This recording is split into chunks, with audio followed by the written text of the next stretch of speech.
姚思榮議員。Mr. Yu Si-wing.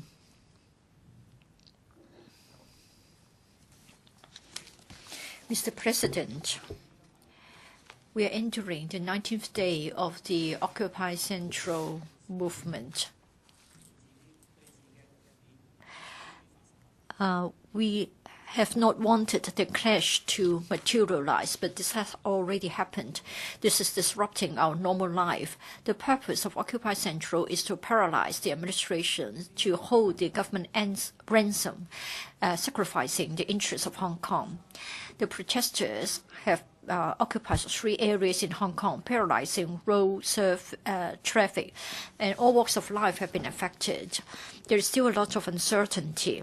Now, tourism is one of the 4 pillars of our economy, and the tourism industry is being hard hit. Many countries have already issued travel alerts against Hong Kong.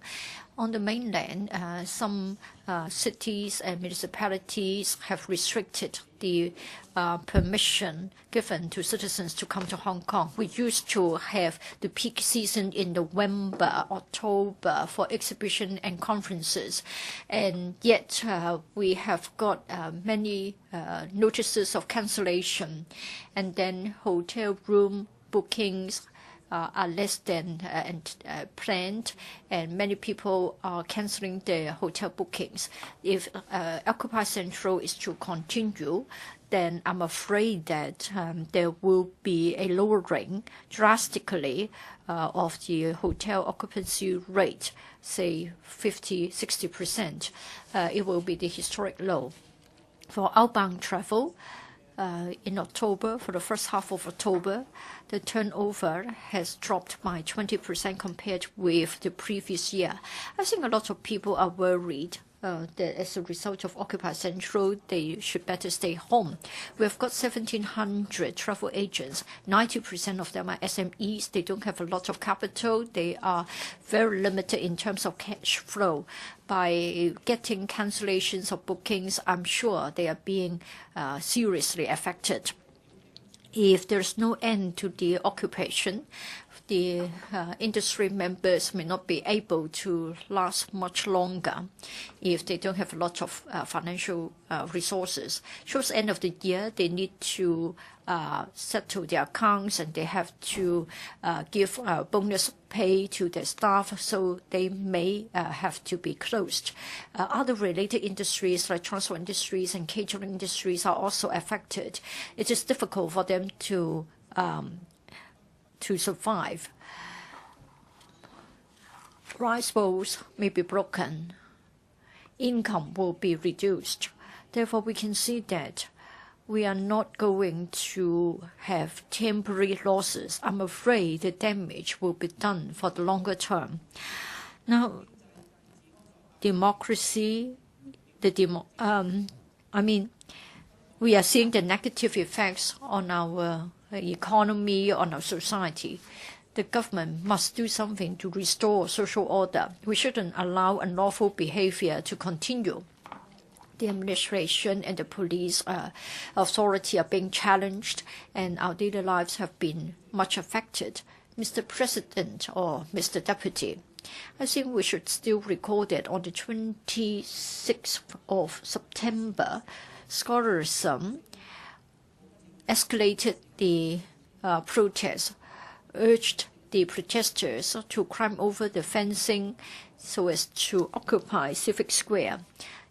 Things went out of control. Police officers and security guards suffered injuries. On the 28th of September, we saw on the TV screen that many protesters armed themselves with protective gear against pepper spray. They have got raincoats, they've got umbrellas, they didn't care whether they would hurt themselves or others, and they charged the police cordon line in order to avoid further injuries, and despite numerous warnings, the police used appropriate level of force to use pepper spray. Things went out of control, and they had no choice but to deploy the tear gas.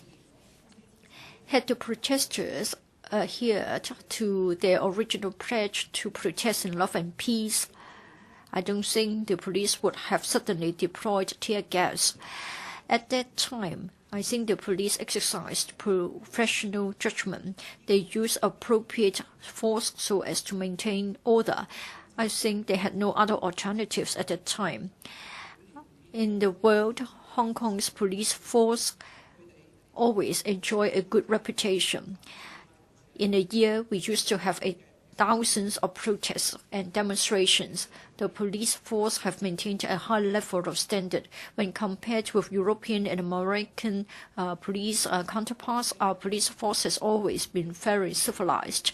In the past 10 days or so, our police force is facing unprecedented challenge.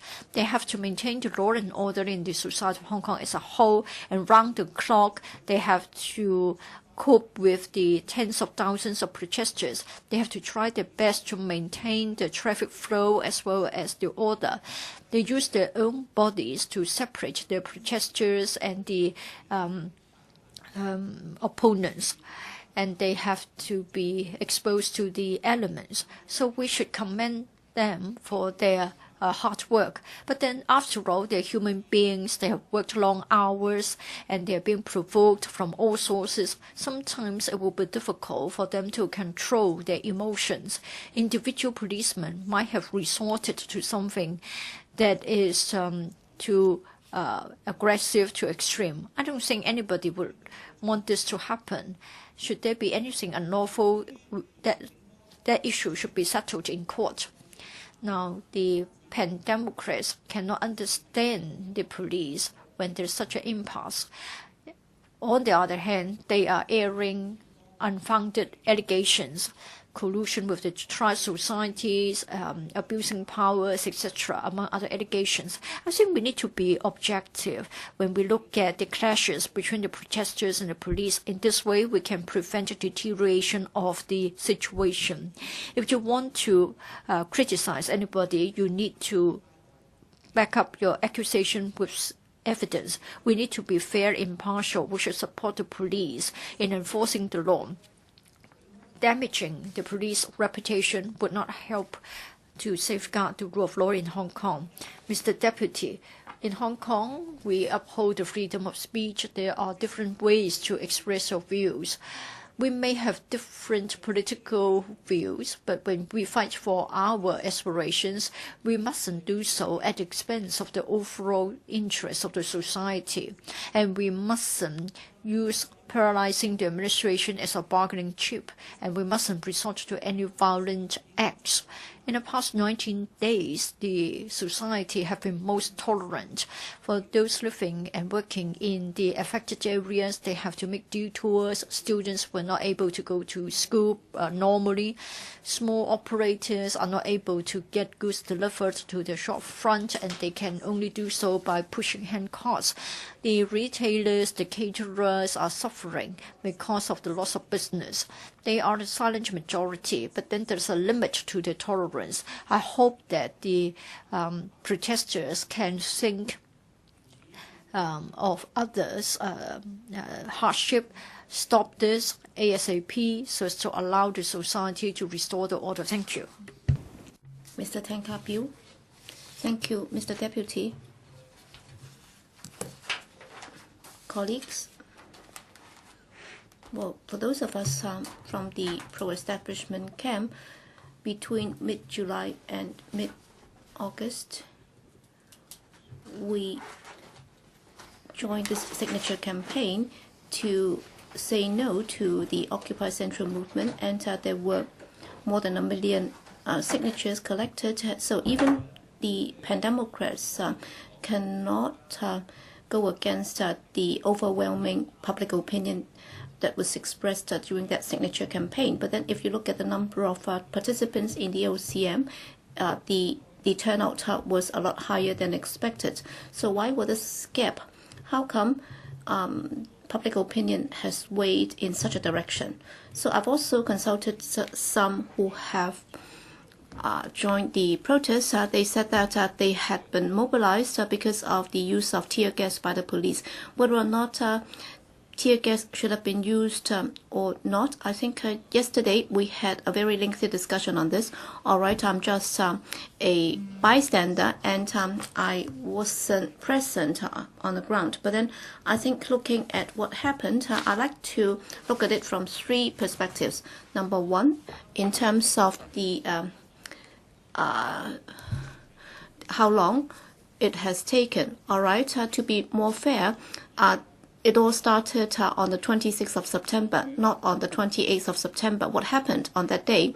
Well, there were two student groups. They started a series of class boycott activities, and by 28th of September, our police officers or our police force had already deployed a very large number of police officers who were involved in the protracted rallies and demonstrations. And as the Pan-Democrats have pointed out, all right, students and student leaders, that they have followed the rules and procedures, and they were engaged in a lawful assembly. But then all of a sudden, they decided to gate crash Civic Square. And as a result, on the 27th and 28th, many demonstrators also charged at the police cordon lines. So it wasn't something that the police decided on the spot in deploying or using tear gas. In fact, while things might have appeared that they just happened on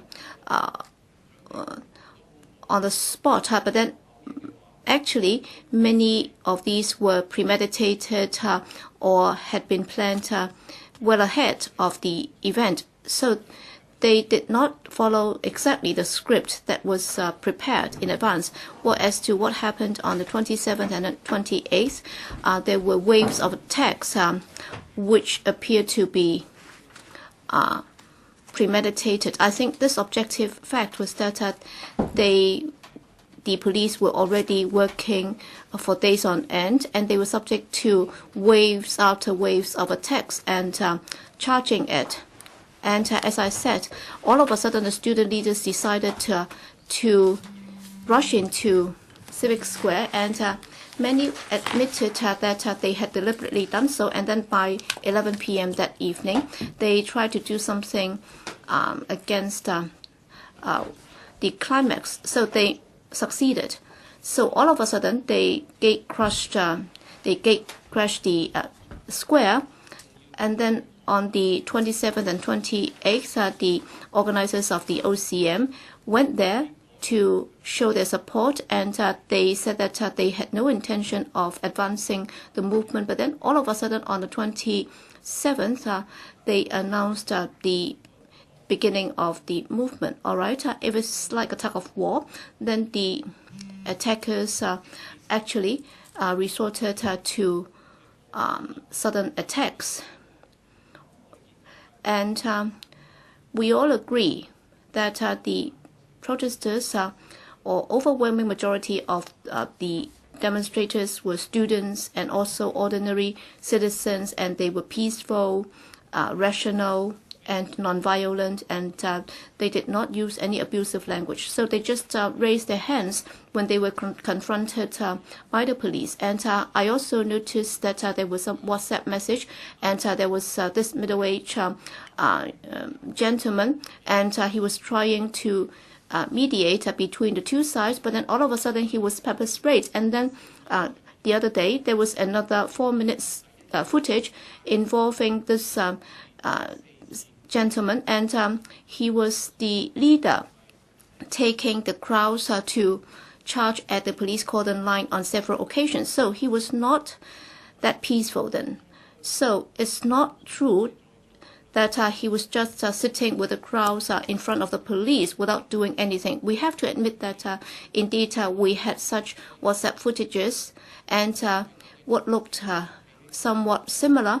There were faces similar of faces that we all are familiar with. They look like some of our lawmakers, and they were behind the crowds using the loudspeakers to mobilize the crowds to confront the police.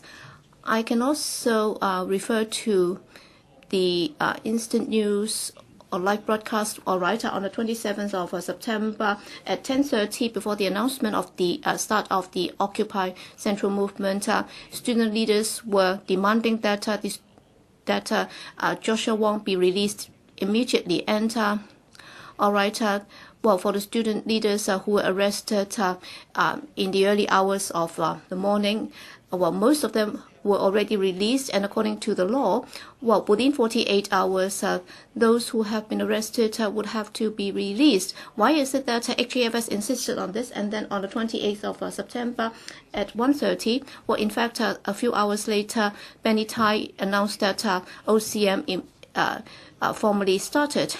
So why did he have to advance this? And he said that, well, the OCM would start with occupying CGO, and it's an age of resistance, and we are now formally announcing the start of it. So for the policemen, well, they are actually going to occupy the CGO. So what does that mean? Are they going to occupy the building itself or just the square in front of it? So this is a big deal. It's not just about occupying some roads and so on. That's why, with regard to what happened during those days, and also what happened on the ground,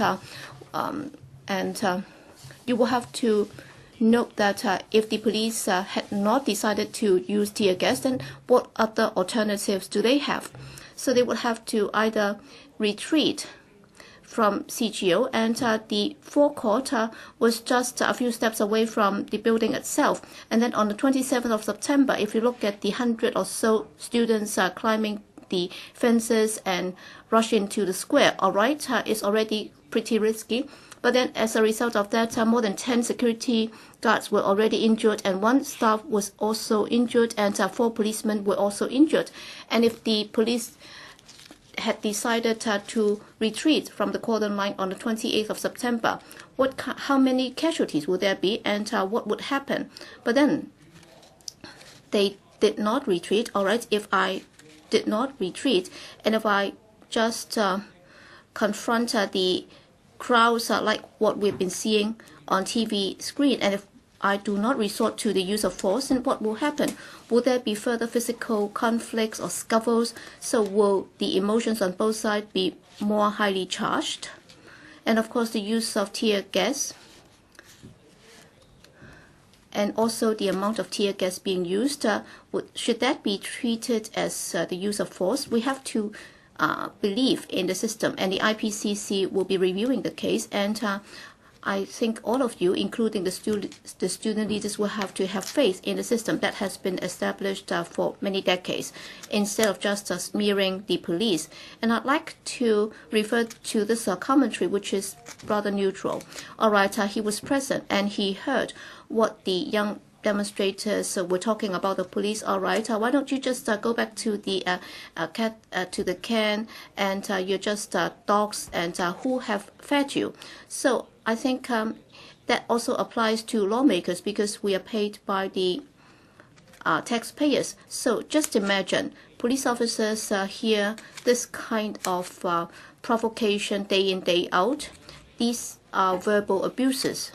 So domestic violence does not necessarily mean that you have to be physically assaulted. You can also be verbally assaulted. All right, we have to protect Hong Kong citizens, whether they are participants of the OCM or anti-OCM. They should not be attacked or assaulted. But then police officers are also caught in the between. We have to respect them. We also have to understand the difficulty. That's why I'd like to sincerely make the following appeals. In particular, for the 3 adults who are organizing the OCM, I have the following request. All right, before you started the movement, you introduced this guideline. You said that you would insist on this peaceful, non-violent strike, and the participants should not injure other people, both mentally or physically. They should not do anything to hurt others, either physically or mentally. But then if you see demonstrators putting up such slogans and banners, and if these are hurting others psychologically or physically, then would you be doing anything to stop them? So I don't think you have the ability to do that at all. And also, I'd like the organizers to admit that it's a failure. The movement has been a failure because you emphasize that it has to be peaceful and non-violent, but then well, let's not talk about how popular your proposal has been, but then you said that after the movement has started, you will consult the participants again. So you have not done so. So that's against your own rules. And you also said that rules and procedural justice would be the essence of democracy. And also you said that the people had taken to the streets on their own initiative, and therefore it's out of your control. In other words, you have lost control, and therefore you should have ended the movement as soon as possible. And of course, even if the three organizers leave, it doesn't mean the end of the movement, but then you will have to take up your historical responsibility. And some say that, well, the community is now polarized.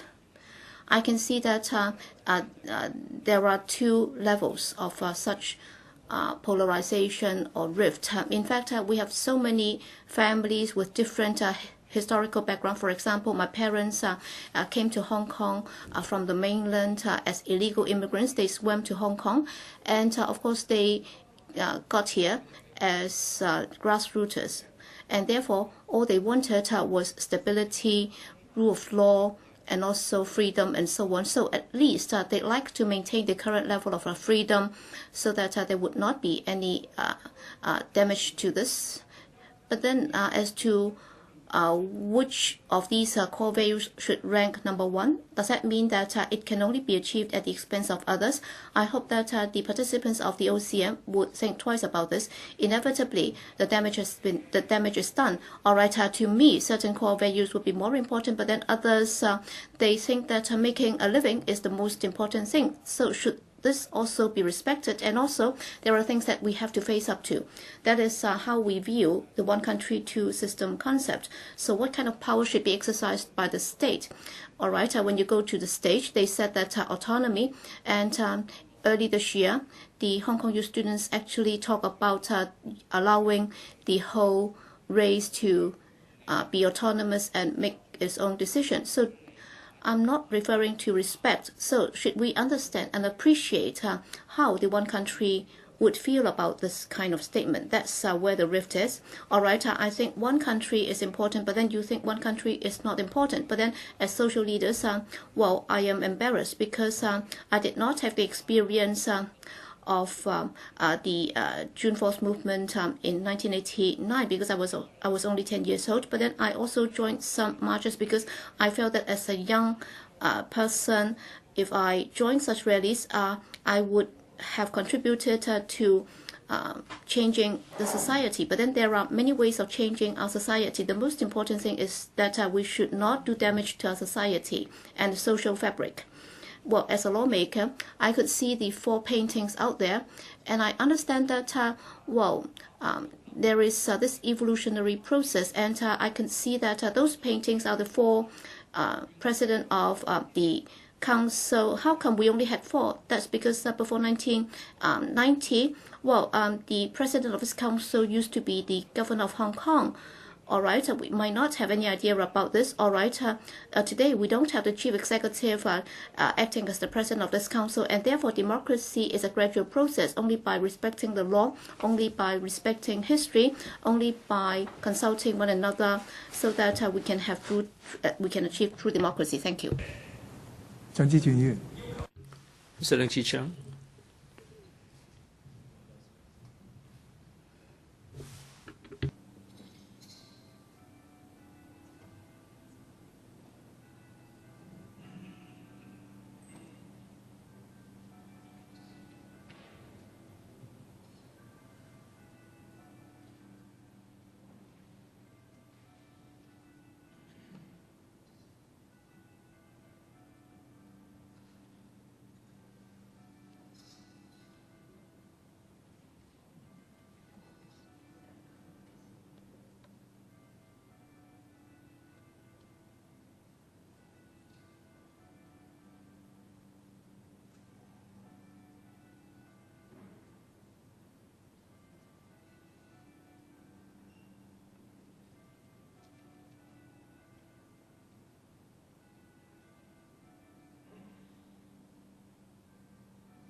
梁志祥議員。 Mr. Leong Chi-chuen. Thank you, President.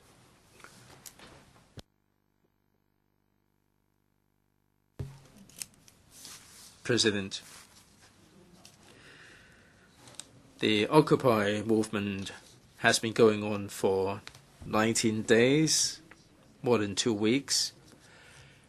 In the eyes of the general public, they would like to see this political storm come and go. But in order to quell this storm, it would not be easy. It would take all the leaders and all the relevant people to be accommodating and to be inclusive before we can see the end of this political storm. This storm makes us feel a whole gamut of feelings. The Western media depict this event and the umbrella revolution, and this has been very, very destructive for Hong Kong economically and in terms of people's confidence and so on. To many people,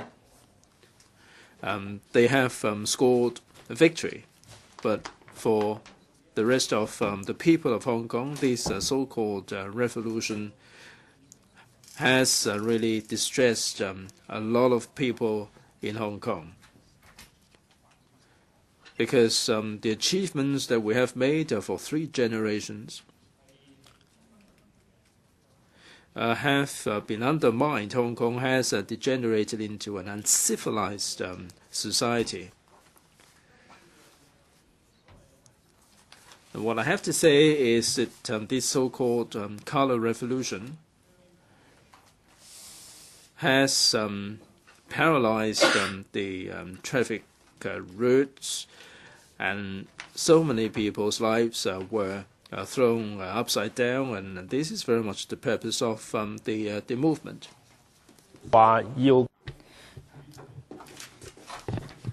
We started out with some good objectives, i.e. promoting democracy, but then what we are seeing is going against this principle. So if this kind of action is considered democratic activity, then I don't think Hong Kong people would like to see this kind of democracy. Starting from the 22nd of September, some students boycotted classes, calling for universal suffrage. They gathered at Tamers Square and outside the CGO. They staged the gatherings for 5 days, and the police didn't obstruct it, and they assisted to maintain the order of the place. So their freedom of assembly was really given effect. Now, on the 29th of September, Joshua Wong of Scholarism appealed on the stage to ask people to rush into the civic square, and the students climbed over a 3-meter fence, and they grabbed or snatched the Mills barrier, and they broke the promise of staging a peaceful demonstration. Some members of the Democratic Party, as I saw on some TV footage, had a drill. And the drill was on the presumption that the police were using water cannons, and they were carried away by the police. They sat there peacefully, and there were no clashes, no fighting back. But this time round, what we are seeing on TV is that the students were charging against the CGO, and this peaceful assembly is no longer to be seen. And many residents of Hong Kong were there to support the students, and then they got scared because of these clashes, and some even cried. After such clashes, some students stayed on, and in the morning of the 28th of September, Benny Tai, the founder of the Occupy Central movement, and he kick-started formally the Occupy Central movement, and they broke through the police officers at the police cordon line. And on TV, we saw hundreds of people, the demonstrators. They charged against the police once and then twice and a total of 3 times.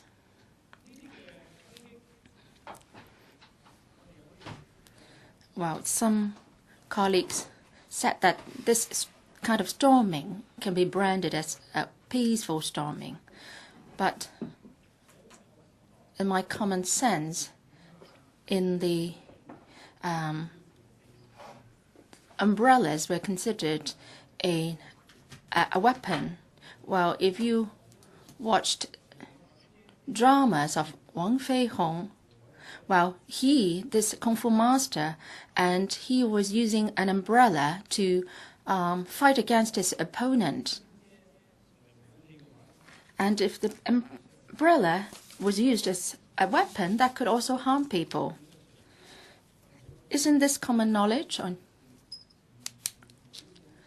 How come that our colleagues didn't have that kind of knowledge on history?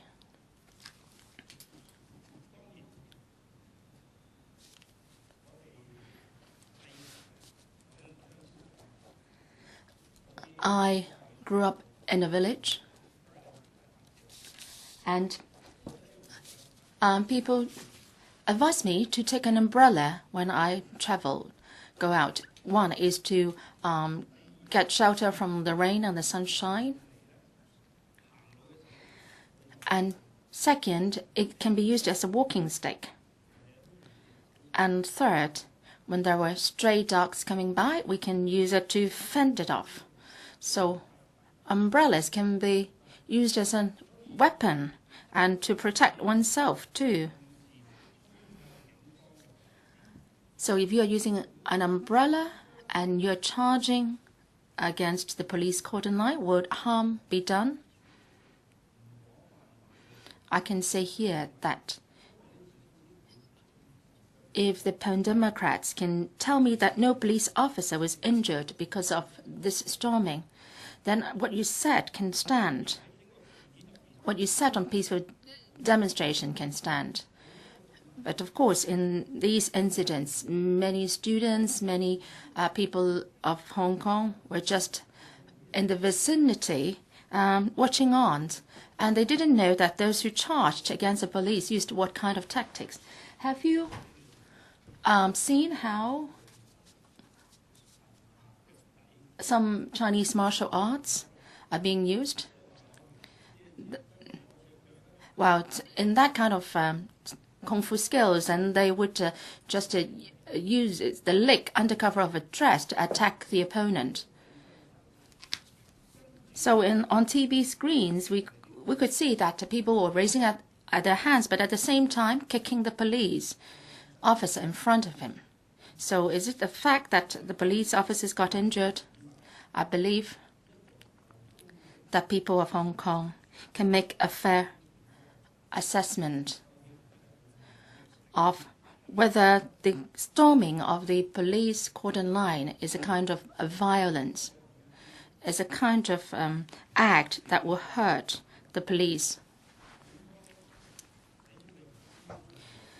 Objectively speaking, the police used pepper spray and tear gas, and that was used as weapons to disperse the crowds. The people would not fall down because of that, and people do not leave as a result. So these were a kind of useless weapons, but then they were described as weapons used against the rioters. Well, in the Western world, the police may use tear gas, and then they follow up by using batons to strike or beat up the demonstrators. But the police in Hong Kong didn't do that. And and when they have fired the tear gas, they just the people just dispersed for a while, and then they still stayed on guard in the police cordon line. So I think the police has been most restrained and professional in dealing with the demonstrators. Mr. President,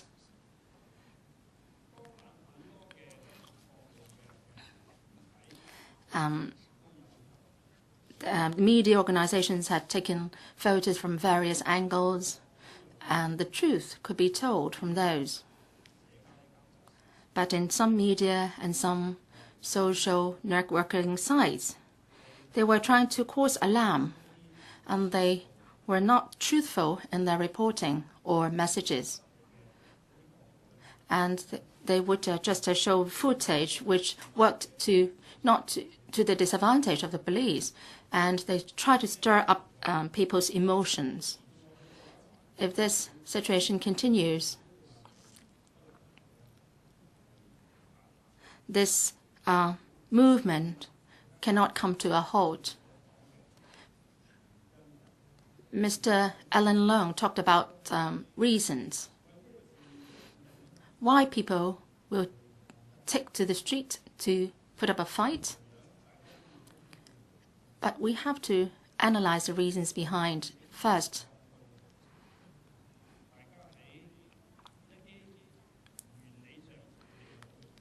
Well, we haven't been very clear on the facts and the principles, and Ms. Virginia Yip has already covered that, so I will not go into the details.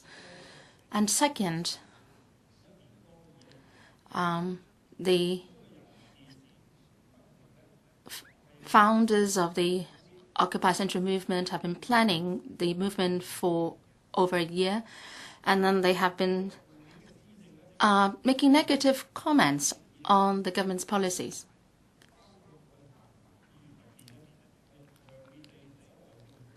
And actually, the pan-democrats themselves are obstructing the government's implementing policies. I can quote from them: locust movement, NENT, pregnant women from the mainland, TV license, and cross-border students, and so on. They said that there were mistakes in the implementation of the policies in the areas above. And that is mainly because the pan-democrats are trying to delay the implementation of the government policies. So how can you say that this is a mistake on the part of the government? Well, it's not too difficult to put blame on others.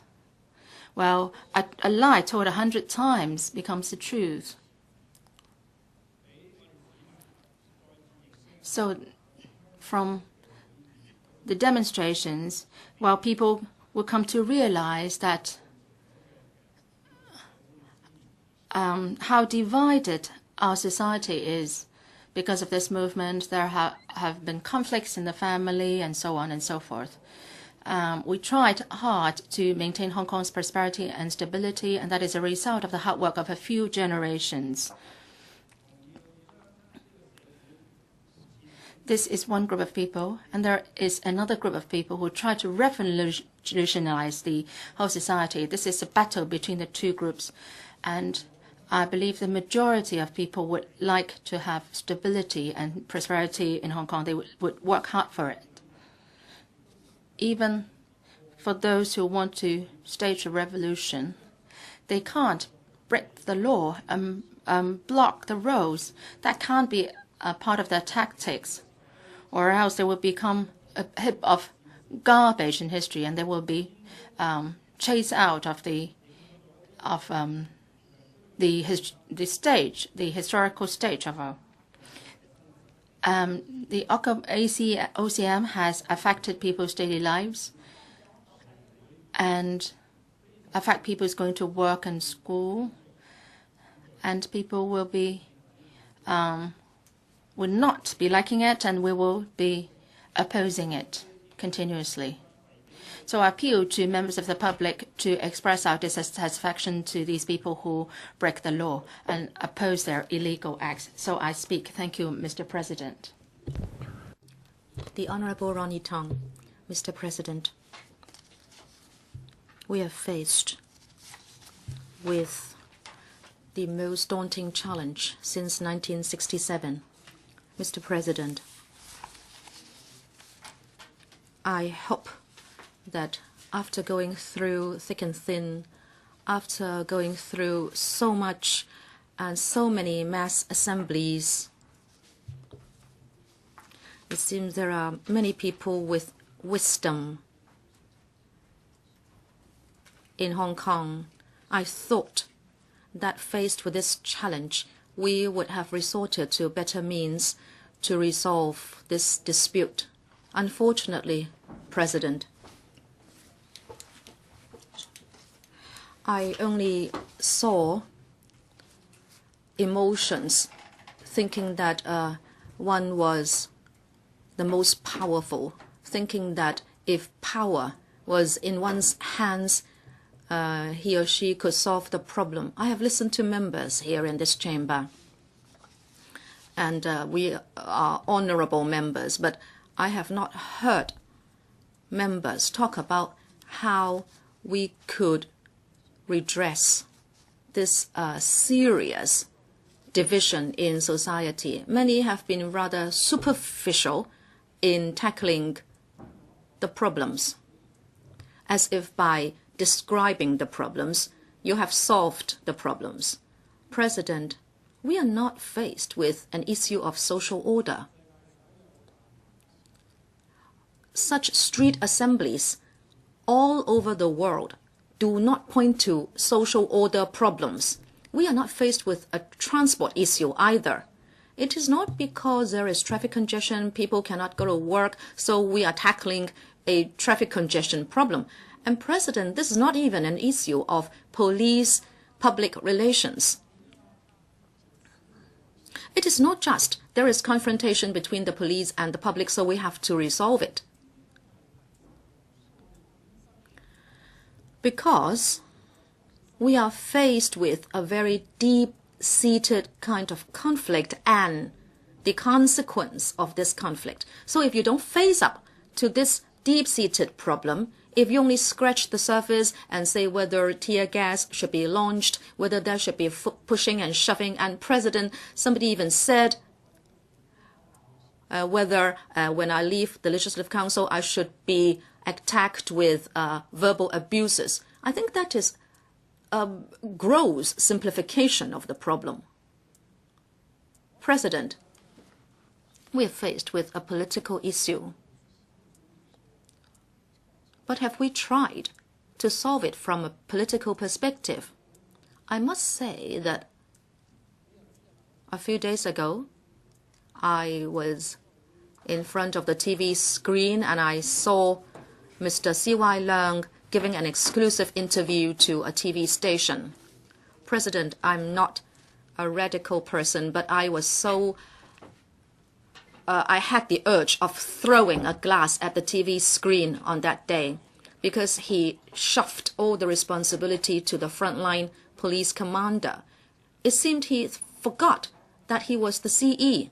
He seemed to have forgotten that the police used tear gas for a few hours, covering quite a wide area of Hong Kong.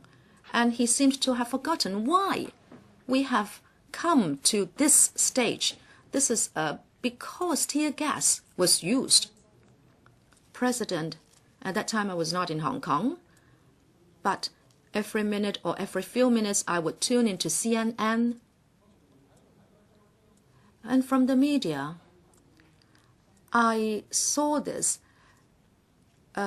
picture that was so impressive and made me shake. And it was a picture with tear gas coming down and showering on protesters like fireworks. And below that, many colorful umbrellas were held up by people trying to shield themselves off from the tear gas. And it is because of this picture that the world's attention was drawn to Hong Kong. And then a friend said to me, do you remember why Martin Luther King succeeded? Do you remember how the black movement in the U.S. turned to a different direction. It was all because of one photograph. Mr. President, you might remember in the state of Alabama, there was also this photograph that went to the hearts of people, and there was this police dog biting on the arm of a young black person. This photograph turned the entire black movement around. We also have that kind of photograph now. How should we handle this situation? Because of this photograph, the police now dare not clear the sites of occupation, because this photo made the Occupy people think that by carrying on with the Occupy movement, they can achieve their aims. So now, nobody is thinking of taking a step backward. Nobody is talking about that, Mr. President. We can't even have a dialogue by talking about it for a few weeks. We were almost there, but it was cancelled. So how should we tackle this problem that we now have? President, I already said that this is not a police public relations problem. This is not a social order problem. This is not a traffic problem. We can have this debate for 10 hours here. We can have 10 such debates in the Legislative Council. But if we do not change our mindset, if we do not change this mindset of resorting to power that one has in order to solve the problem, then I cannot see any positive end to this. Can you see it? Can you see a positive end to all this? So how should we face up to this almost unsolvable problem? One of the question is, President, unfortunately, Hong Kong is a city where people do not call a spade a spade. They call a stag a horse.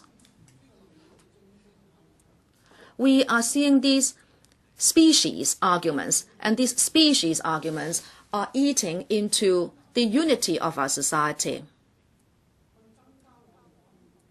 We are adding to that division minute by minute.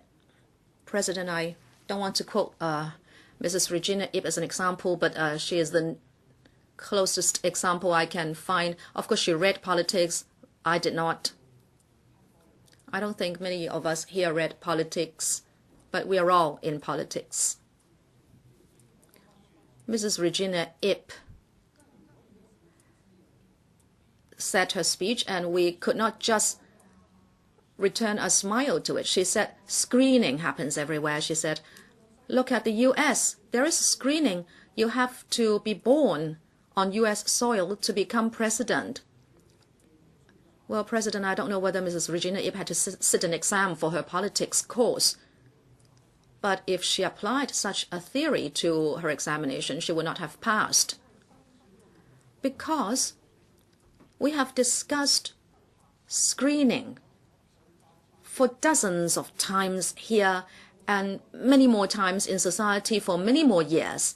But we are not talking about conditions or qualifications for participation, but we are talking about deliberate screening off or keeping out of the door of people of a different political view. Mrs. Regina Ip said people who are not born on U.S. soil cannot become president. Well, that is regardless of whether you are conservative or Republican or an independent. So that is not screening. But screening in Hong Kong, in the Hong Kong context, is completely different. So what is she trying to do by quoting that example? She also said that many political parties in the whole wide world also screen candidates. Well, yes, Mrs. Regina Ip, but people of the same party have the same view.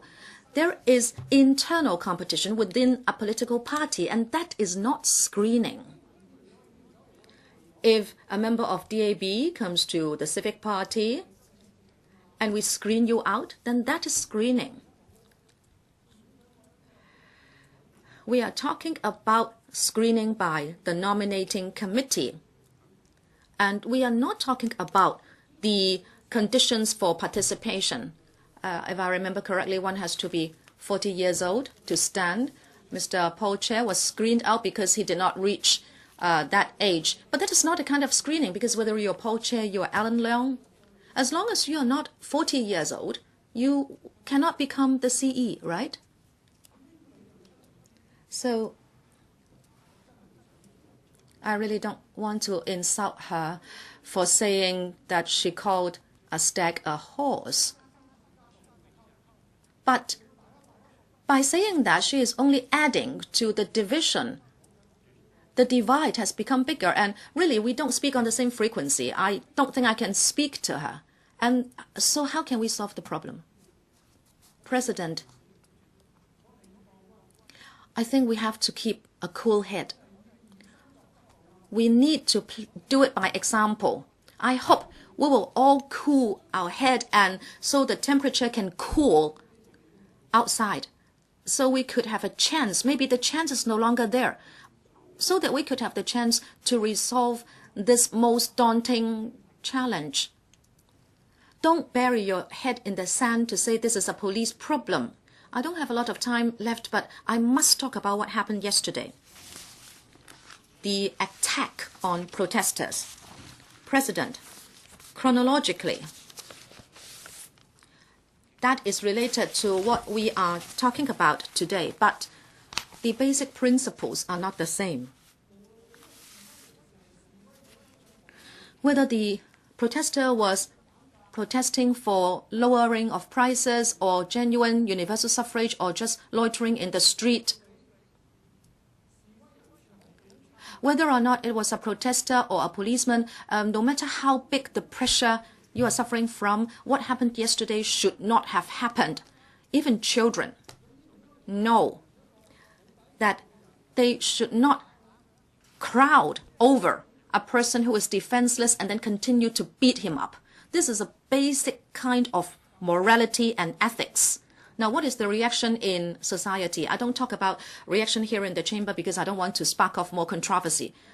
President, did you see that because he poured urine on policemen, and on the internet it was said that it was some kind of corrosive fluid, and there was a picture uploaded onto the internet that there was a policeman who was suffering from multiple corrosive wounds, and one of his eyes was even blinded. You know, there are people saying this. Did anyone clarify in the public? The pro-establishment members who are on the side of the police, are you going to stand up and say that is not the case? Well, even, President, this were the case, you should not push someone who is defenseless to the ground and then continue to punch him and kick him. Why do we need our courts? Are we watching a Western cowboy film? I splash you with a glass of wine and then you pull your gun and shoot me? That is what happens in cowboy films. But this is not the Hong Kong society. We have the court. We have the system. If you think somebody is wrong, that he should not splash me with water. And even if that were true, even if he splashed you with urine, then you should take him to court. Why can you push him and press him on the ground and continue to hit him? How did the administration respond? We will act according to the law. These policemen have been deployed to another position. Just wait, and then in the end we'll give you a result. Now, this is a very heated atmosphere that we are in. How can we resolve this? We have an established system. If there is prima facie evidence, if the policemen have broken the law, the first thing is to interdict them and then start a criminal investigation. Why did you not do it? If you had done it yesterday, then the atmosphere could have been better, and then yesterday or last night, people would not again storm Nong War Road. This is because you are unwilling to do what is basic and the core values that we have relied for our past success. This is because you have this idea, this mindset of you being at the top of other people because you have power in your hands. This is the sadness of Hong Kong society, President. No matter for how long I speak here, for how many times about this, if we do not change our attitude, there is no future for Hong Kong, President. Chi-chuen 議員。Raymond Chen. 多謝主席。 Thank you, President. Well, on the 4th of October, you look at the headline of Wall Street Journal. All right, Hong Kong's police best reputation has been undermined because of the use of tear gas. And if you look at the content of that article, it's even more scary. All right, when the riots tried to storm Mongkok, well, peaceful demonstrators were beaten up by the mobsters, and the police present said that it's not that we don't want to help you. Well, just wait for a longer while after the rioters have hit you for a bit longer. All right, the force of this would be even more forceful and powerful than tear gas, because as to when and how many rounds of tear gas should be used and for how long, well, that could be discussed later. But then if you just stand by allowing the mobsters to attack the demonstrators, then however hard you try to defend yourself, you will not be able to get vindicated. In fact, just allowing them to attack or assault the demonstrators is already rather mild, because the policemen could also be involved in assaulting you. All right, Leong Chi-chuen said that he was not there. So it's like what some people said, that during the June 4th movement, you were not present at Tiananmen Square. How could you say that there were killings? All right, well, on the 3rd of October, when the riots attacked the demonstrators in Mongkok, I was not present, but then there were dozens of mobsters who tried to attack the demonstrators in Queensway. I was the first-hand witness. I was there. I was present at the scene. Therefore, I have to tell everybody in Hong Kong that in the afternoon of Monday at around 1 p.m., I was near Lippo Centre in Admiralty, and I was seeing many masked people, masked men in bunches, in groups of 10 or so, and they were there, and everybody around was feeling a sense of crisis, and yet there were policemen around, and there were only a handful of them around. And by 1:30, I was beneath the flyover of Cotton Tree Drive, and I saw somebody shouting that, well, let's start work. And afterwards, some young people with face masks came out with scissors and also spanners and so on. They tried to cut off the ribbons and the locks and so on. And some demonstrators came up to stop them. And I saw with my own eyes that policemen present just stood by as if they were bystanders. How could this have happened? All right, if I just went over to punch Michael Tian, then the security guards would have rushed over within a second, right? So they were just bystanders, and it was lunch hour, and many office workers and even expatriates who were present, they couldn't allow this to happen, and therefore they shouted, all right, they are punching people, and therefore policemen, please help. And yet upon the urging by these people, these bystanders, the policemen tried to walk up, and they were trying to mediate, and some of the masked young people were taken to the policeman, but then the policeman pretended that he couldn't hear anything, and then a bystander yelled out the serial number or the number of the policeman. All right, he cannot just pretend that he did not know, and then he just shouted who was punching him. All right, that person was continued to be assaulted nearby, and then under pressure, the guy with a mask was taken to the lobby of Lippo Centre, and a dozen or so of us followed him. Why? Because we were afraid that they might be releasing the guy shortly after they have arrested them. And then I took out a camera, and the policeman told me that don't worry, we will just act in accordance with the procedures. What does that mean? And then when I watched the news, I heard that they had arrested 3 people, I saw 2 guys being arrested and one had his hair dyed golden. So I saw 2 guys being arrested, and then in the late evening, the police said that a total of 22 people were arrested. So it looks more reasonable. It makes sense. But then there was something that I did not say that day, and I couldn't even write it out. At the time, those masked people trying to cut up the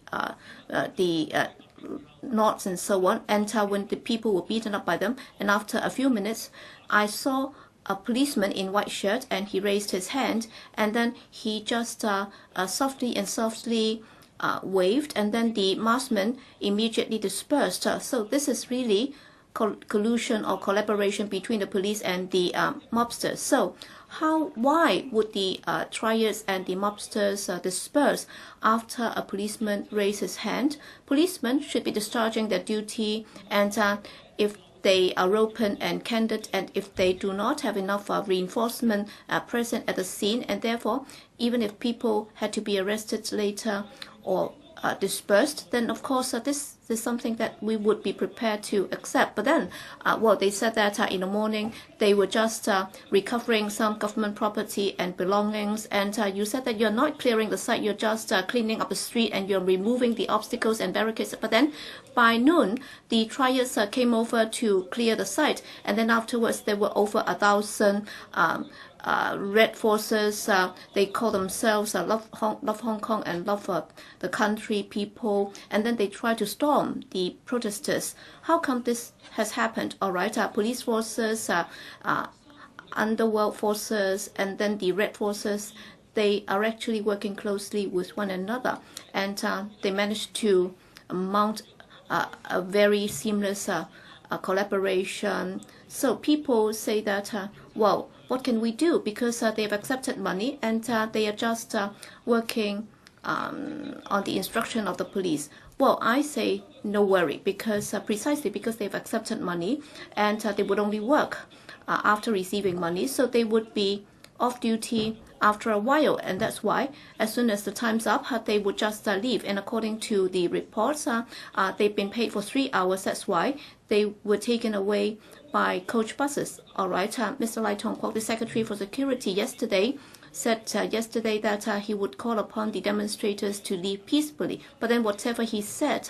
I think his body and action speaks louder than voice, and the police actions have been calling upon the people with conscience. Even after they have gone home, they would have to come out again to protect and defend Hong Kong. They are not occupying the streets of Hong Kong. They are actually defending and safeguarding Hong Kong, and the police detaining student leaders unreasonably, and they were also sealing off the CGO Civic Square, and then they have also used excessive amounts of tear gas and pepper spray, and also 7 rock policemen tried to beat up the demonstrator who had already been subdued. All these were the creation of the police and the government mobilizing more people to come out. All right, you said that you would go back and ask somebody who is well respected in society to act as the middleman. But then what happened yesterday would only anger the public. In fact, many people came out not because they would like to fight for democracy. They said that they were not concerned about OCM, and some even said that they hated Benny Tai. But then they have been mobilized to come out because of the use of tear gas. Given the prevailing political climate and atmosphere, frontline police officers would of course have a hard time, and they have a thankless task. And yet, whatever happens, the anger of the policemen and the stress that they are under does not mean that they can just take it out on the citizens. They should not just casually spray pepper gas against the demonstrators. From many footages, we can see that they did this at close distance. And a few weeks ago, at the confrontations, somebody tried to raise his hands and trying to be the middleman or the mediator, but then he was sprayed right on his face, as if the policeman was using pesticide. So has there been any condemnation? At least you can say that these are rotten apples, and some policemen might have been negligent in their duty. And now you're even condoning policemen punching and kicking peaceful demonstrators, and they're only transferred out of their current post. And Ip Kin-yuen made a very good point. Let's imagine if a teacher beats up a student in class and he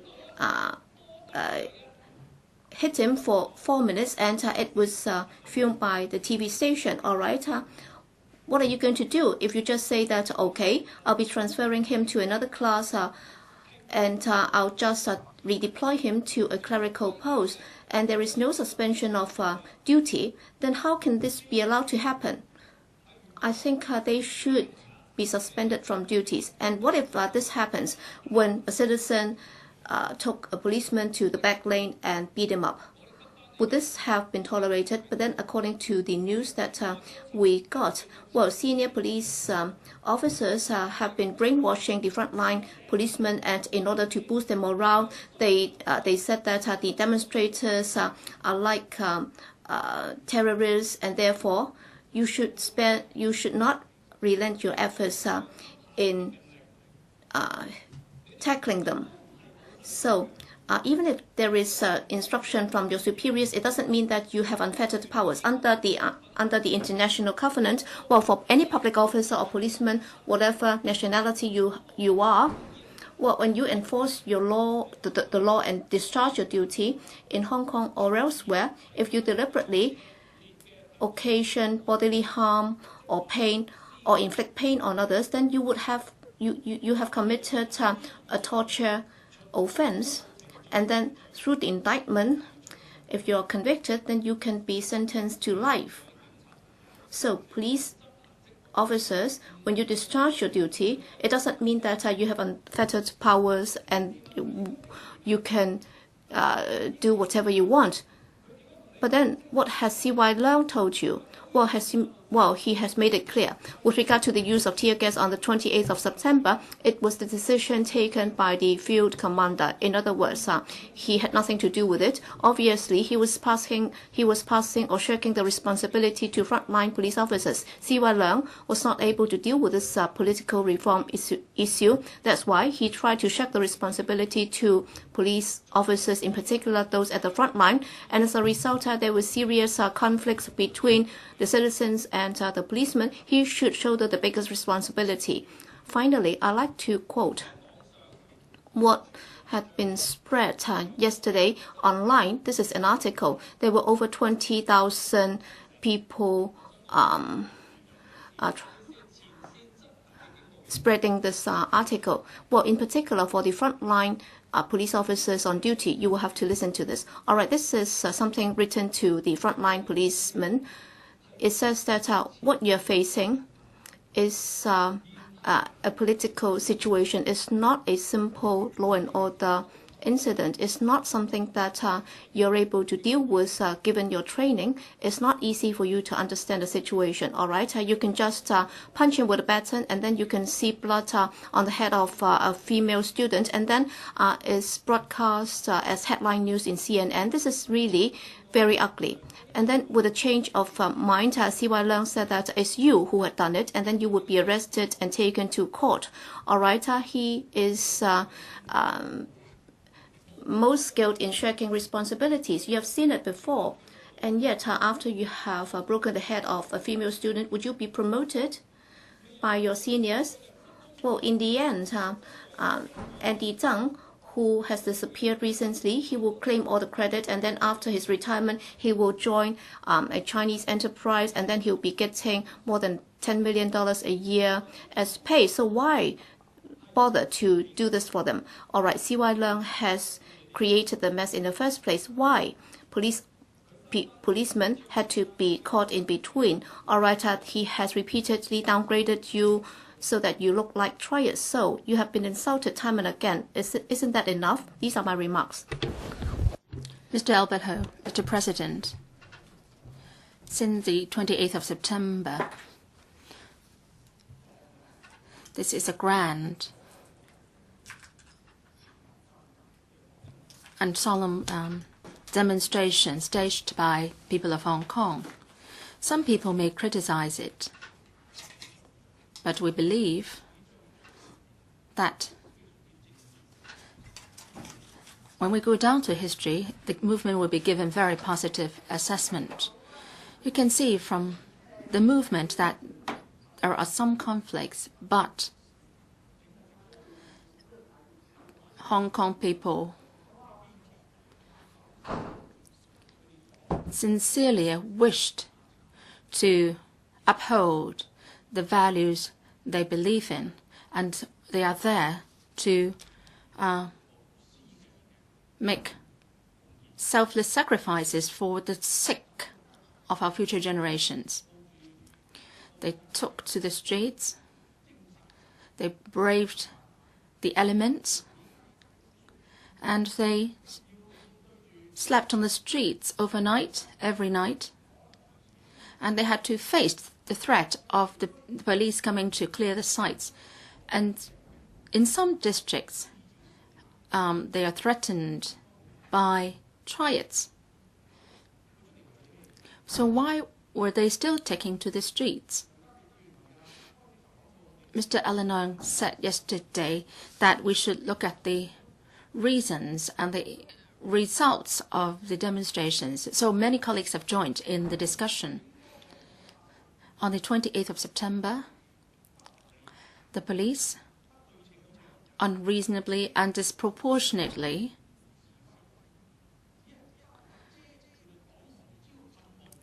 used pepper spray and tear gas on the peaceful demonstrators who were just trying to defend themselves by umbrellas, and there was a public outcry. And at Admiralty and other districts, many people took to the streets and staged and joined in the civil disobedience movement to express their dissatisfaction. I want to stress here that already 20 days have lapsed. If it is just they are acting on instinct, would the movement has persisted for so long? And how come that so many people were trying to spend the night on the streets to fight against the government? Those who came out to put up the fight, well, they have so much to say. Their anger is not just on this unreasonable tear gas firing. It also is venting their anger that Hong Kong people have over the years hoped to enjoy true universal suffrage, that we can really be our own masters, and we have a high degree of autonomy. But this is nowhere to be seen, and the MPC has reneged on its promise blatantly. And over the years, there have been deep-seated conflicts which go unresolved, and the situation is going to deteriorate. There is a great wealth gap, and there is collusion between the government and business, and young people don't have the opportunities to rise up in the social ladder. And we are going red, so to speak, in every area. And what the approach or the way of governance is in the mainland is being introduced into Hong Kong. So we are now in a crisis, so that's why people took to the streets. Well, the people have continued to fight on for so long, so they are not just acting on instinct. They know this crisis, and they know that the next generation will have a very promising future. If they don't come out to the streets, took to the streets today, they wouldn't not be answerable to our next generation. And many colleagues tried to accuse the demonstrators.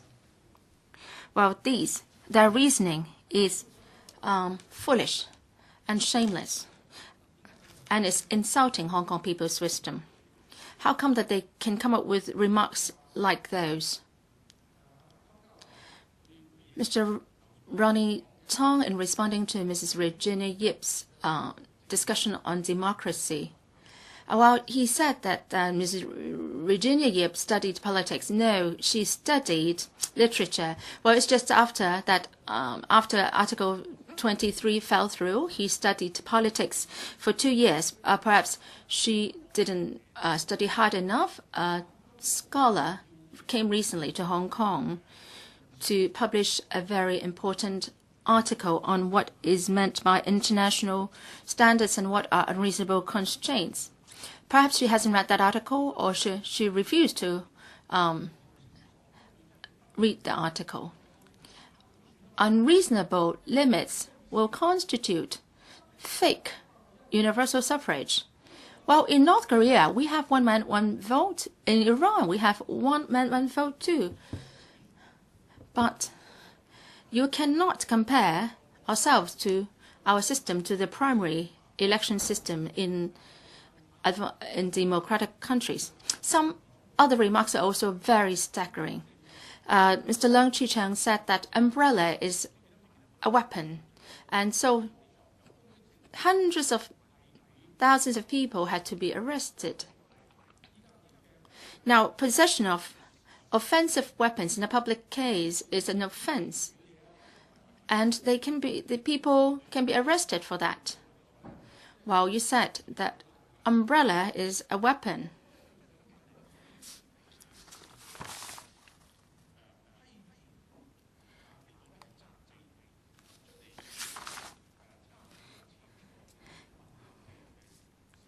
Well, if you criticize the demonstrators on those grounds, well, you're just being stupid or naive. I agree that in this movement,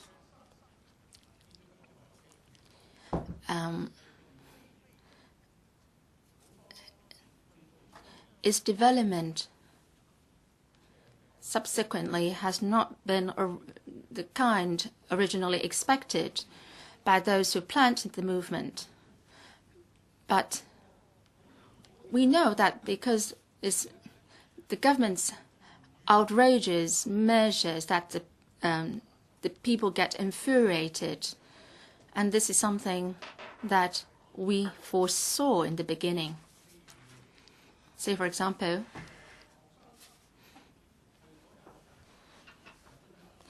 students went into the civic square in a rather peaceful manner, although you said that it might be dangerous that they climbed over a 3-meter fence. And Joshua Wong, and he was released 2 days after a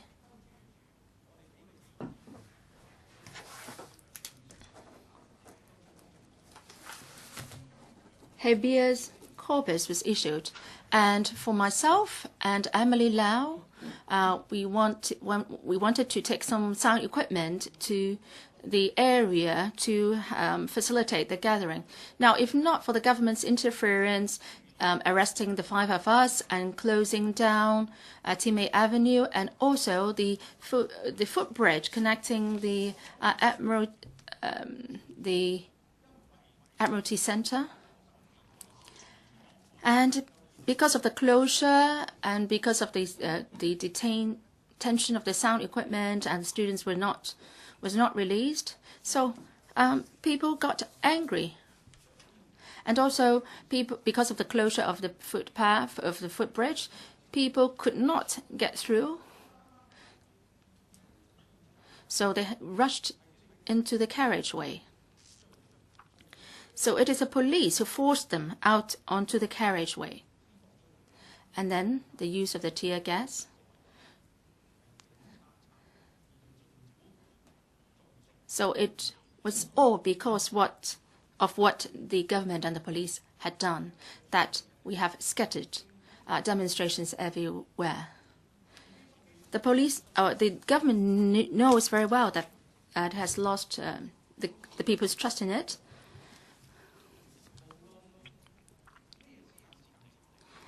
Well, many of us said that no matter when you occupy and in what way you occupy the roads, we have one fundamental principle, and that is we are non-violent. We would use peaceful means to respond to whatever arrangements the police will put in place. Of course, we won't cooperate with you, but then we won't use violence to fight against you. Can an umbrella fend off the real ammunition or the tear gas? So this is not going to be the case.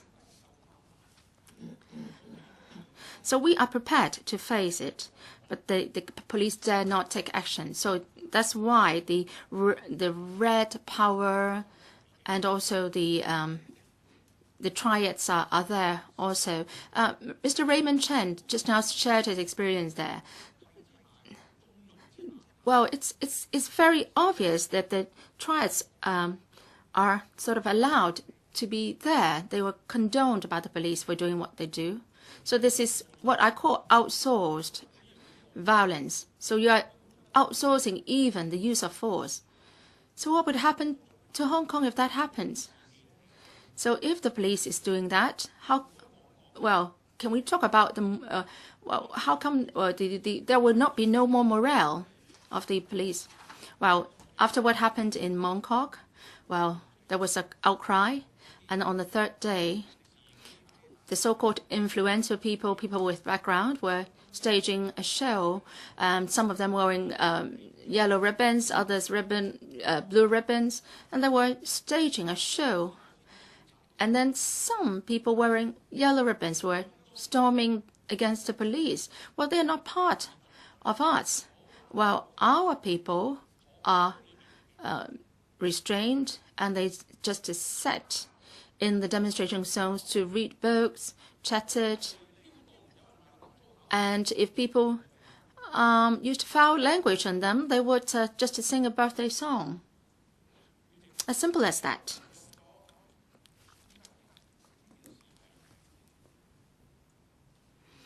Some colleagues said that the society is deeply divided and the situation is deteriorating. That's a fact. I think the government should take the responsibility, take the blame.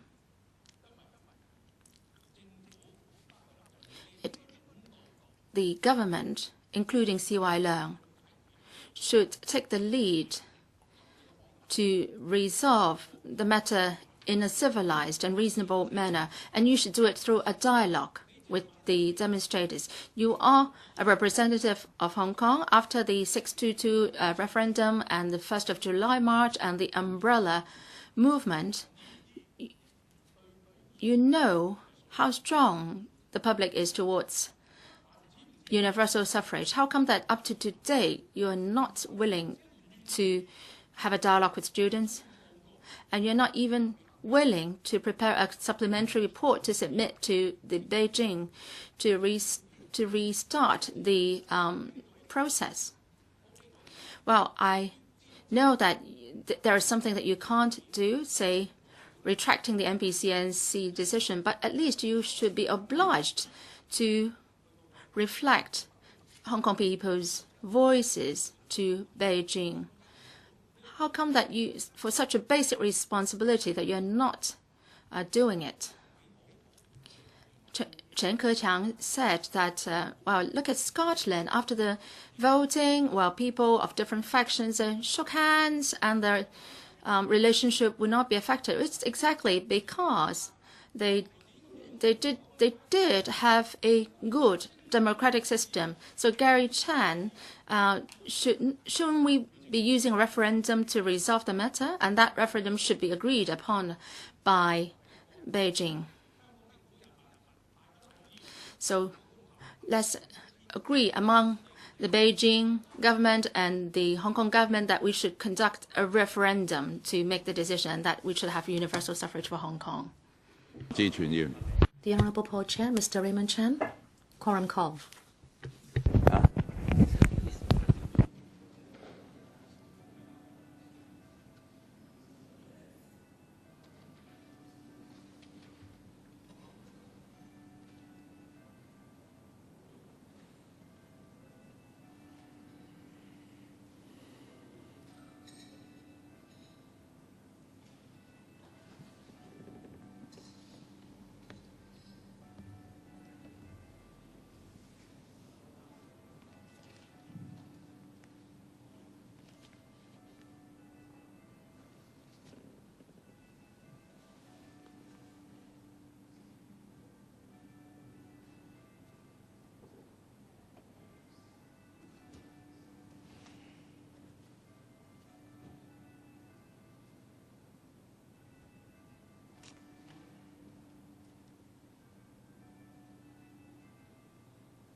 之後俾佢俾唔俾？主席俾唔俾呢？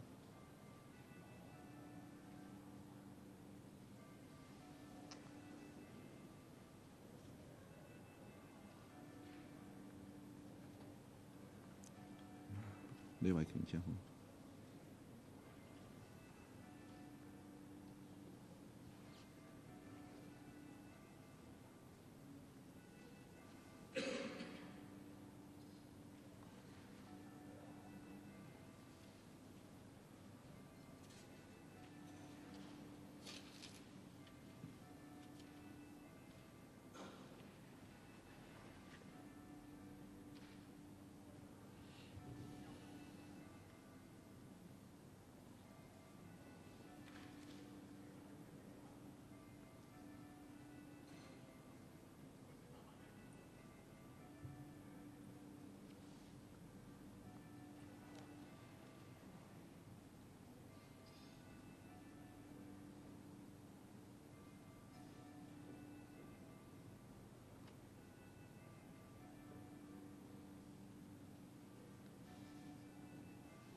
謝偉俊議員。Mr. Paul Chair. Thank you, Mr. Deputy. Mr. Deputy, strictly speaking, what we are debating today should be about the government and police handling of people's assemblies starting from the 26th of September. Many members have resolved to the causal links and also the history, but because of time constraint, I'd like to turn to one focus. From the very start, I'd like to say that this is a very difficult issue, that people are caught between a rock and a hard place. We have to be mindful for the safety of the students who are the protesters, and also the police officers who are trying to enforce the law. So I cannot say which side is totally correct and which side is totally wrong. I think both sides are acting both right and wrong. Mr. Ronnie Tong, I thank him for saying this also, and that we have to cool our head. And if we want to do that, we need to do one thing. Since society is hugely divisive, whatever is said would be pleasing to half of the population and disgusting to another. So I will try not to use extreme words. So I hope we will all try to cool our head. Mr. Deputy, let us put this in proportion. We have had this for 21 days, and the number of people involved, and I'm talking about students, law enforcers, and the number of incidents, and more importantly,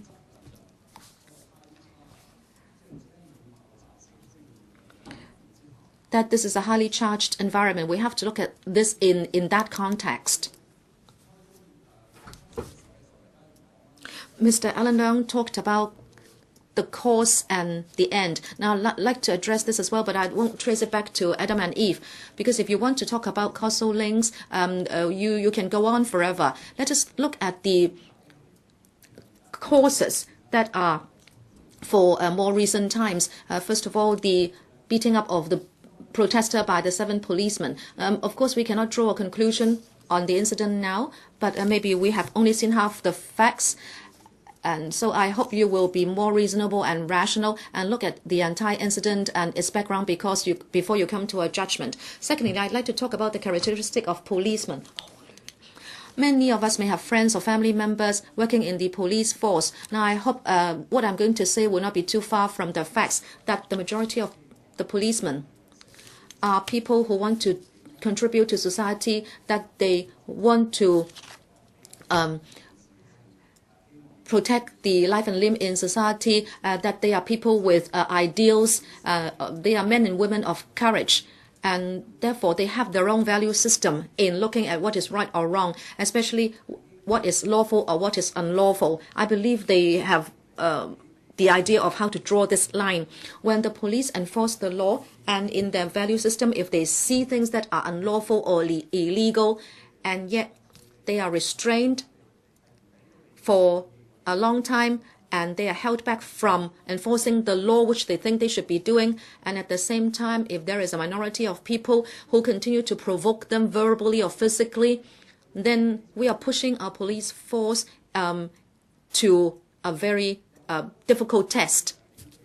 You might have seen police movies. Usually the protagonists are those with a huge sense of justice, who are committed, and then in the end they have to take the blame. We want the police to have a sense of justice. We want them to be courageous in enforcing the law, but then invariably these are the people who overstep the line when they enforce the law. And this is what we have seen in police movies.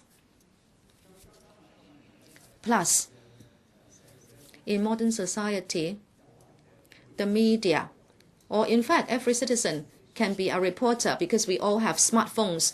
Very often people film the police when they enforce the law. I think that is some kind of huge intangible pressure. Now, of course, the police would be made to be restrained, but then the disadvantage is every time the police are in the public, they are under the watch of the public eye 24 hours round the clock. And I'm only talking about really these objective setting. Mr. Deputy, I think if we don't go back to 1967, I think we are still in a big turmoil ever since the unification. If you have engaged in some fortune-telling game, you have started the game, but then you don't know where it will take you, and we have to be careful. As many colleagues said, we are now at a breaking point, and what can happen?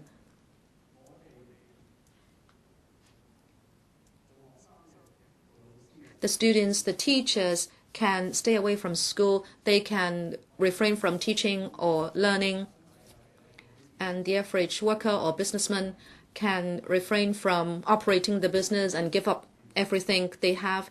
And some members here and even civil servants can make use of their time after work to take part in activities that help to fight for their rights and social justice. This is quite all right. But when I talk about a breaking point is that I'm worried that the police say enough is enough. They would say, let it be. And a small minority of policemen may be overreacting.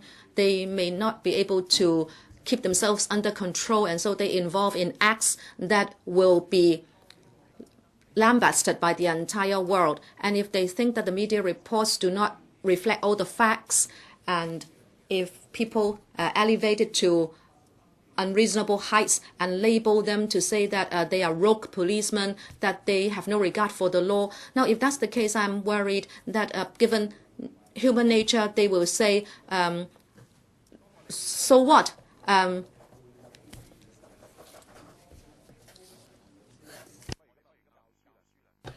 They will say, might as well, and continue to do even worse. Now, if that's the case, society will really get out of control. I can understand, therefore, why the Security Bureau officials and the administration do not want to say lightly at the moment that without the investigation, that because of the angry cries of members and the public, that they will subject the field policemen to criminal investigation. I'm not saying whether this is right or wrong. I'm just saying that this is the worry. Especially some media are quite irresponsible. They reveal the identities of the policemen involved. On the one hand, they say the police have resorted to lynch law, but at the same time, the media agency itself has also used lynch law on the policemen. I think we have to act with caution. Let me digress a little. There is this film that is starting to be screened today, and it is about a retired judge. And in one case, the judge actually was kind, and so he gave a light sentence to a criminal, and then in the end the criminal was released, and the criminal later killed a woman. And then because of a provocation from the criminal, the judge actually killed this criminal. That is what the movie said about the judge. So we should not underestimate the reaction to provocation, because people could be pushed into a corner and they would become extreme. A few weeks ago, I handled a case where my client wanted to divorce his wife. When he discussed it at home with his wife, there was a conversation. I cannot go into the details because the case is going on. But because of that conversation, the client came back to our office to say, I had already handled the matter. I don't need your help anymore. The movie I talked about was The Judge. Well, I can only say that with extreme provocation, a usually rational person can become quite unrecognizable. Mr. Ronnie Tong is not here now, but half an hour ago he said that C.Y. Leong was talking to TVB on the record, and he was so enraged that he wanted to smash his TV screen if Mr. Ronnie Tong was subject to watching C.Y. Leong for 21 days, 24 hours round the clock. I think his TV would have been smashed many times. So this is the internal devil in the hearts of human beings, and everybody could be provoked by certain things. So let us be fair in making judgment of the present movement. Protesters have been subject to the elements. They did not have a good sleep in the night. And then on the other hand, there are the law enforcers who have to keep social order. Let us be fair to both parties and view them in this light so that we give everybody a chance. Mr. Gary Fan quoted from Gandhi that truth and love should attend to the matter. I hope this will not be applied only to the majority of the peaceful protesters, but also for the dedicated and law-abiding policemen who are in the majority. Let us also view them with love and rationality. Let us not be partial in our view and jump to conclusions. Mr. Deputy, as I said, this is the crunch time. Everybody is joining in the game. Everybody has a say in this fortune-telling game, but we must be careful where we are charting our direction. Are we going into a state where there will be an eye for an eye? Or is it that we will have rationality? Let us state our stance and then let us cool our head and sit down and talk. Sometimes we cannot just occupy the streets and hope the problem will be resolved. Sometimes we have to step back, and then after showing our power and recognizing the stance of the other party, we should cool the temperature and try to sit down and talk. So there should not be more verbal or physical provocation giving rise to more chaos. And I'm not only talking about the protesters on the streets only. And this can be said about every member here in the council. We are the community's leaders. We represent the council. And also this can be said about our media friends. Everyone has the responsibility. If you want to be good to Hong Kong, say less and be kind. Let us keep the situation under control and apply rational judgment. There are social workers who want to contribute to society. I can understand their anger. But if now you don't need so many people to report the same case, if you just want to exert pressure and even cause nuisance to the public, then I hope you will think twice whether you are helping society to get back love, kindness, and also justice, or are you doing the opposite?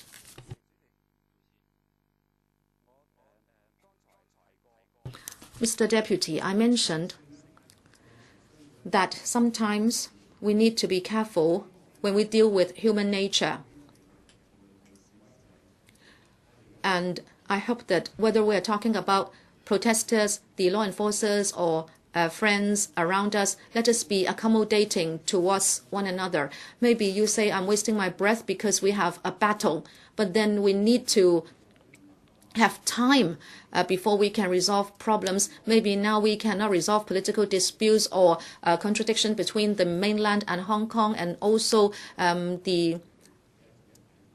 our view towards C.Y. Leong, the administration, and the police. But I really hope that at this time, every citizen, every member, everyone in Hong Kong will know that whatever we say, whatever we do will mean something to the present situation. So do we want to help resolve the problem, or are we going to do more to bring more disturbance and nuisance to society? Because we can do either if we want to. And lastly, some people said why we don't subject the policemen to immediate arrest and criminal investigation. I'd like to say that all along, starting from so-called Occupy Central, from a law point of view, it is an unlawful act. When the police apply excessive force or violence, when they enforce the law, there is a mechanism to deal with that.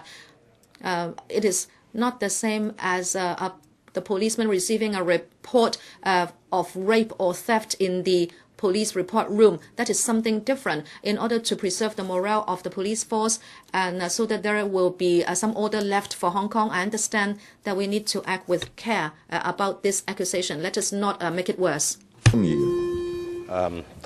Mr. Jeffrey Lam, thank you.